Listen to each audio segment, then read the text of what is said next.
Jai Jagannath. Hello future scientist. Welcome back to my YouTube channel MSc Physics Prep. In this video, I am going to discuss about electron और quantum confinement and उसके बाद हम discuss करेंगे particle in a box, उसका derivation देखेंगे। ये आपका है nano materials and application BSc 3 का पेपर का है, नैनो स्केल सिस्टम्स यूनिट 1 का। ठीक है, तो before starting this quantum confinement or electron confinement, I want to share some important information for you. If you want to join our MSc entrance crash course, then contact us in this number and you can also check YouTube description. Okay, and this course is only in 499 rupees. इसमें आपका क्या रहेगा, live class, mock test, online mock test रहेगा and doubt clearing session.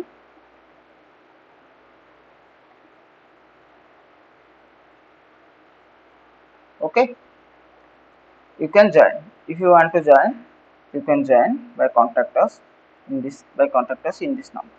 Okay, चलिए start करते हैं। Electron confinement क्या है? एक्चुअली इलेक्ट्रॉन कन्फाइनमेंट को और क्या बोलते हैं? Quantum confinement. क्वांटम कन्फाइनमेंट भी बोलते हैं।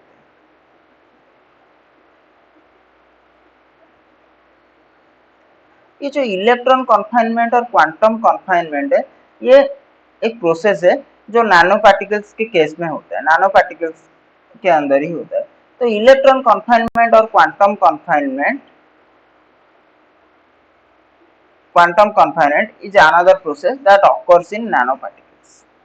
तो क्या होता है एक्चुअली, एक बॉक्स के अंदर, सपोज एक बॉक्स है एंड बॉक्स के अंदर एक पार्टिकल है। ठीक है, ये पार्टिकल है इलेक्ट्रॉन। तो ये इलेक्ट्रॉन जो बॉक्स के अंदर है, ये बॉक्स का जो डायमेंशन है, ये order of de Broglie wavelength of electron. तो डी ब्रॉगली वेवलेंथ क्या है? Lambda equal to h/p, lambda equal to h/p। Then क्या होता है, तो एनर्जी लेवल ऑफ इलेक्ट्रॉन्स वो क्या हो जाता है, चेंज हो जाता है। तो इसको हम क्या बोलते हैं? Quantum confinement. The particle in a box, the problem of particle in a box when the dimension of such box is of the order of de Broglie wavelength of electrons, then the energy levels of electrons change. Energy levels of electrons change. This process is called electron confinement or quantum confinement. और एक important बात है, in this process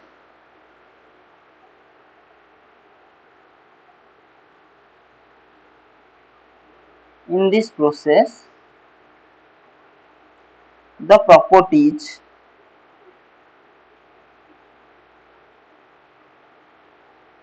like optical property,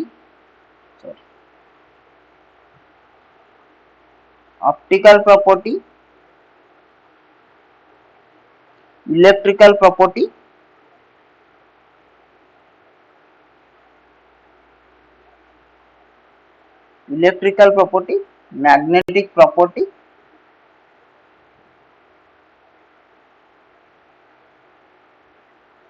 changes। ये जो electrical property, magnetic property, ये सब change हो जाते हैं। चलिए देखते हैं पार्टिकल इन ए बॉक्स। तो पार्टिकल इन ए बॉक्स, ये पार्टिकल है, इसका लेंथ क्या है? 0 to a। क्या है लेंथ? 0 to a। एंड ये जो पार्टिकल का अंदर जो पोटेंशियल है वो क्या होता है? 0। आउटसाइड में पार्टिकल क्या होता है? आउटसाइड में पार्टिकल का पोटेंशियल इनफाइनाइट होता है। पार्टिकल का पोटेंशियल क्या होता है? इनफाइनाइट। ठीक है, ये जो है क्या है? x लेस देन 0 एंड ये क्या हो जाएगा? x greater than. तो पोटेंशियल किससे लिखेंगे? पोटेंशियल कितना होगा? 0। कब? 0 less than x less than a। That means 0 से a के अंदर पार्टिकल का पोटेंशियल कितना हो जाएगा? 0। एंड इन्फिनिटी कब होगा? इन्फिनिटी देखो पार्टिकल के आउटसाइड, बॉक्स के आउटसाइड में होता है। That means x less than 0 और एक x ग्रेटर देन a के केस में पार्टिकल क्या हो जाता है? पार्टिकल का पोटेंशियल इनफाइनाइट हो जाता है। तो हमको क्या निकालना है, एनर्जी निकालना है, इसका एनर्जी निकालना है। तो एनर्जी निकालने के लिए हमको क्या करना पड़ेगा, श्रोडिंजर्स इक्वेशन यूज करना पड़ेगा। ठीक है, श्रोडिंजर्स इक्वेशन। सो श्रोडिंजर्स टाइम इंडिपेंडेंट इक्वेशन तो आपको पता होगा। श्रोडिंजर्स आप लोग क्वांटम मैकेनिक्स में पढ़ के आए हो, टाइम इंडिपेंडेंट इक्वेशन। इक्वेशन आपको यूज करना है, क्या है, minus h cut square by 2m do square psi by dough x square plus B of x into psi equal to E psi. ये हो गया श्रोडिंजर्स टाइम। तो इसको आप ऐसे लिख सकते हैं, डो square psi by dough x square plus, इसको क्या कर सकते हो आप लोग, 2me by h cut square psi equal to 0, क्योंकि इनसाइड द बॉक्स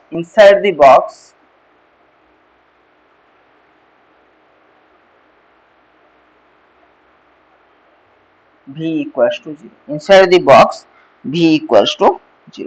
एंड और एक बात है, इसका जो हाइट होता है इनफाइनाइट, हाइट होता है इनफाइनाइट। सपोज अंदर एक पार्टिकल है, तो पार्टिकल सपोज आपका ये एक वॉल है, वॉल का हाइट है 10 फुट, आपका हाइट है 5 फीट समथिंग। तो आप क्या कर सकते हैं, किस भी वे में आप क्या कर सकते हैं, इसको जंप करके बाहर निकल सकते हैं। तो हाइट इसीलिए इनफाइनाइट लिया गया है, कभी भी पार्टिकल अंदर बाहर नहीं जा सकता है। समझ में आ गया आपको। ये हो गया श्रोडिंजर्स टाइम इंडिपेंडेंट इक्वेशन। ठीक है, इनसाइड द बॉक्स एक्चुअली क्या होता है ना, पोटेंशियल जीरो हो जाता है। क्या हो जाता है, पोटेंशियल जीरो हो जाता है, इसीलिए इतना इक्वेशन इतना बन गया। ठीक है, आई होप कि आपको समझ में आ गया होगा। तो हम क्या करेंगे अभी,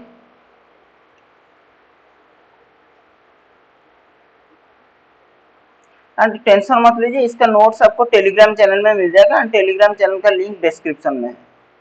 क्या करेंगे, let 2me by h cut square, 2me by h cut square को हम क्या लेंगे, के स्क्वायर। जो 2me by h cut square है, ये 2me by h cut square, इसको हम क्या लेंगे, k square equal to k square. तो के एक्चुअली क्या है, k equal to wave vector of electron, wave vector of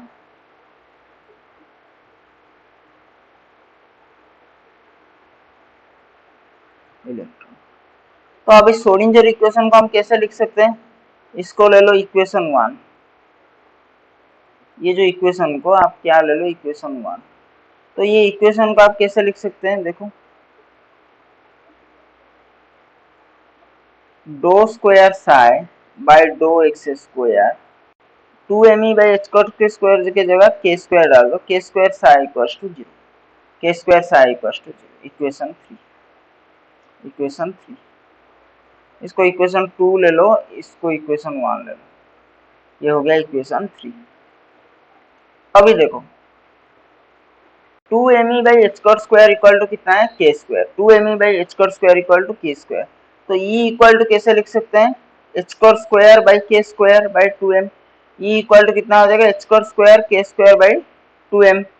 and आपको पता है क्या, आपको क्या पता है, p equal to h cut k, तो आप यूज कर सकते हैं p स्क्वायर बाई 2m, क्योंकि p equal to h cut k होता है, p इक्वल टू क्या होता है, एच कॉट के। ठीक है, p स्क्वायर बाई 2m, आपको एनर्जी मिल गया p स्क्वायर बाई 2m। इसको ले लो इक्वेशन 4। और जो इक्वेशन 3 जो डिफरेंशियल इक्वेशन मिला है, इसका सॉल्यूशन कितना होगा, सॉल्यूशन कितना होगा, the solution two equation 3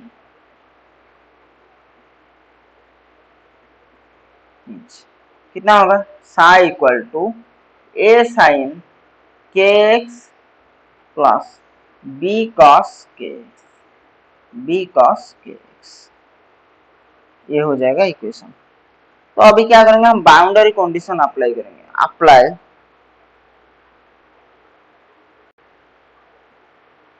boundary conditions. तो पहला बाउंड्री कंडीशन यूज करेंगे, psi equals to 0 at x equals to 0। अभी साई इक्वल्स टू 0 सब्स्टिट्यूट करो, साई इक्वल्स टू 0 एक्स के जगह 0, तो क्या हो गया 0 a sine 0 plus b cos 0 k into 0 k into 0। तो साइन 0 का वैल्यू कितना हो जाता है 0, तो ये टर्म हो गया 0, कॉस 0 का वैल्यू 1 है, तो इससे मिल गया कितना b इक्वल्स टू 0। कितना मिल गया b इक्वल्स टू 0। अभी क्या है 8x equals to a, 8x equals to a substitute करेंगे तो ये क्या हो जाएगा a sine k a equals to 0।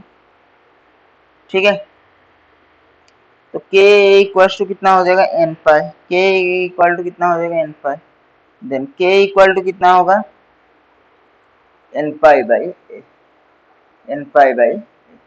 तो अभी क्या करेंगे, अभी ये जो सॉल्यूशन निकाले थे psi equal to a sine k x plus b cos x, इसमें वैल्यू डाल दो। सो the solution becomes psi equal to a sin k, क्या हो जाएगा के x, A sine k x, and के का वैल्यू आपको पता है क्योंकि ये b का टर्म आपको कितना मिल गया, b का टर्म मिल गया 0, तो ये टर्म ये जो cos x का टर्म ये हो गया 0, ये हो गया 0, तो कितना बचा, and x equal to a substitute करेंगे तो a साइन के एक्स हो गया, तो ये क्या हो जाएगा साई a साइन k का वैल्यू आपको पता है n pi by a, k का वैल्यू कितना पता है आपको n पाई बाई a, अभी सब्स्टिट्यूट कर देंगे तो कितना हो जाएगा n pi x by a। तो आप क्वांटम मैकेनिक्स में पढ़ के आए हो, इसको नॉर्मलाइज करना, तो नॉर्मलाइज करेंगे तो नॉर्मलाइजेशन कांस्टेंट क्या हो जाएगा अंडर रूट 2a। तो अभी सब्स्टिट्यूट करो, साई इक्वल टू कितना हो जाएगा 2 by a sine n pi x by a। ठीक है, एंड एनर्जी कितना होगा E n equal to n square pi square by h cut square by 2m square. ठीक है, एनर्जी इक्वल टू इतना होगा, ये एनर्जी है एंड ये वेव फंक्शन, एंड इसका नोट्स आपको टेलीग्राम चैनल में मिल जाएगा, link is in description, please check. Thank you, Jai Jagannath.